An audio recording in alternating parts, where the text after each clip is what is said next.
2025, o mundo inteiro se despediu de um líder espiritual, o Papa Francisco. Sua morte abalou a todos, católicos e não católicos, religiosos e não religiosos.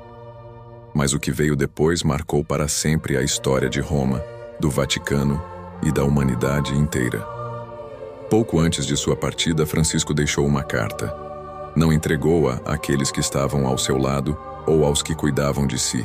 Escreveu-a em um lugar secreto do Vaticano e enterrou-a em um local ainda mais escondido, na Basílica de Santa Maria Maior. Era ali, no subsolo da igreja, no local mais simples e humilde de um dos lugares sagrados por excelência da cidade de Roma, que o Papa escolheu para ser sepultado. E ali mesmo escondeu a carta. Dizia-se que na carta, o Papa deixou profecias, conselhos, um alerta sobre o futuro da humanidade, revelando que não partira de fato, mas que deixara um pedaço de si vivo para guiar e inspirar o povo. Era um mistério, um segredo, um enigma, um desafio. Após a cerimônia de sepultamento, era somente permitido descer ao porão da igreja, interditado a qualquer pessoa, mesmo aos membros da família papal. Diversas pessoas tentaram, mas todas as portas encontravam-se trancadas. Alguns anos se passaram. No ano de 2027, o Papa Francisco havia partido. Seu corpo jazia no subsolo da Basílica de Santa Maria Maior e a carta permanecia escondida. Mas a lenda vivia. Um dia, um jovem seminarista chamado Luca, estudante de teologia, aluno dedicado do Vaticano, mas de coração inquieto e espírito aventureiro, descobriu a existência da carta. Inconformado com o que lhe diziam, insistiu e insistiu até que teve permissão para procurar a carta. Recebeu apenas um mapa das criptas subterrâneas, e foi por conta própria que encontrou a carta escondida no local indicado. Iniciado o dia, Lucas se preparou para sua jornada. Carregava consigo a carta, o mapa e uma câmera. Desceu ao porão da igreja e fechou a porta atrás de si. Na escuridão, apenas a luz de sua câmera iluminava o caminho. Andou por longos corredores, escalando escadas, subindo e descendo, encontrando inscrições nas paredes, algumas com os nomes de papas, outros com orações e passagens bíblicas. O ar era úmido, cheirava a terra e mofo, mas no silêncio sepulcral ouviu ecos, sussurros, gemidos, o que o fez estremecer. Em alguns momentos pensou em voltar, mas se recompôs e prosseguiu. Finalmente, após longas horas, encontrou um cômodo. Havia um altar de pedra no centro, uma cruz e uma urna. Ali jazia o corpo do Papa Francisco. Abriu a urna e retirou o corpo. Do lado de baixo da urna, viu um pequeno buraco na parede. Inspeção de rigor para garantir que o corpo do Papa não permanecesse ali. Encontrou um tubo de metal. Pensou em abrir, mas resistiu. Subiu, pegou a carta e correu. No interior da carta escreveu: a cada novo amanhecer a esperança se renova. Deus não nos abandona jamais. Confiemos nele, pois ele caminha conosco. Olhai para os pobres, curar os enfermos, visitar os presos, alimentar os famintos, abrigar os que peregrinam, amar os inimigos, perdoar as ofensas, abençoar os ímpios. Sejam misericordiosos como o Pai misericordioso. Benedicamos Domino. Louvado seja o Senhor. Com a carta, Luca voltou à cripta subterrânea, mas não encontrou o corpo do Papa Francisco. Sabia que o corpo do Papa não podia permanecer ali, mas esperava encontrá-lo.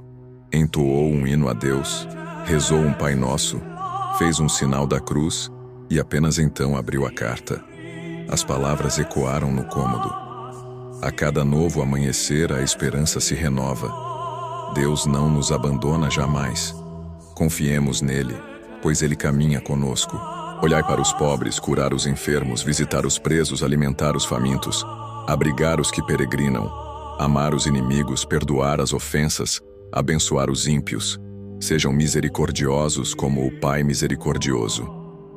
Foi então que Luca percebeu que a carta não continha profecias, mensagens secretas, nem alertas apocalípticos, mas sim um chamado à ação. Um chamado à caridade, um chamado à paz unindo cristãos católicos evangélicos, todos os povos sem distinção de raça, cor ou credo. Um chamado à proteção do planeta, à preservação da natureza, um chamado à vida, um chamado ao amor, um chamado à fé, à esperança e à caridade, um chamado à oração, à união, à fraternidade, um chamado ao perdão, à misericórdia, à ternura, à compaixão, à bondade, à generosidade, à humildade, à paz, à justiça, à liberdade, à verdade, à fraternidade, à solidariedade, à reconciliação, à união, à partilha, à sabedoria, à cultura, à arte, à beleza, à fé, à esperança e à caridade. Um chamado à vida, um chamado ao amor. Enquanto lia, sentia-se tocado, movido, inspirado, renovado, fortalecido, aquecido, reconfortado, realizado, feliz. As palavras ecoavam dentro e fora do cômodo, ecoavam em Roma, na Itália, na Europa, no Brasil, na África, na Ásia, na Oceania, em todas as partes do mundo. Ecoavam na vastidão do universo.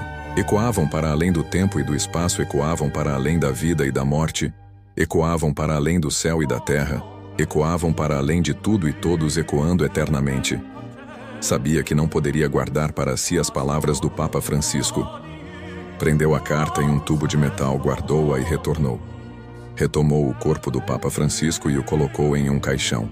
Deixou o caixão no local e selou o buraco. Selou o tubo de metal e fechou a urna. Feito isso, fechou o altar. No dia seguinte, o corpo do Papa Francisco foi encontrado e transferido para o Vaticano. A notícia se espalhou pelo mundo, mas a carta, o mapa e o segredo da Basílica de Santa Maria Maior foram guardados em segredo por Luca. Anos se passaram, mas as palavras do Papa Francisco ecoavam em Luca. O seminarista tornou-se padre. Padre Luca dedicou sua vida a ajudar os pobres, doando parte de seus pertences aos necessitados, rezando pelos enfermos, visitando os presos, alimentando os famintos, abrigando os que peregrinam, amando os inimigos, perdoando as ofensas, abençoando os ímpios. E assim, com o exemplo, as palavras do Papa Francisco se tornaram conhecidas. Grupos se formaram, pessoas se uniram, corações mudaram, o mundo mudou. Padre Luca continuou em sua missão, confiando em Deus, pois sabia que Deus caminha conosco. Talvez o Papa Francisco, com sua carta, não tenha deixado profecias, mas um legado. Legado de fé, esperança e caridade. Legado de união, fraternidade e paz. Legado de vida, amor e perdão. Talvez o Papa Francisco não tenha partido. Francisco se foi, mas sua última luz continuou a brilhar. E talvez tenha sido justamente isso seu verdadeiro milagre. Agradeço a atenção. Que Deus abençoe a todos. Até o próximo encontro.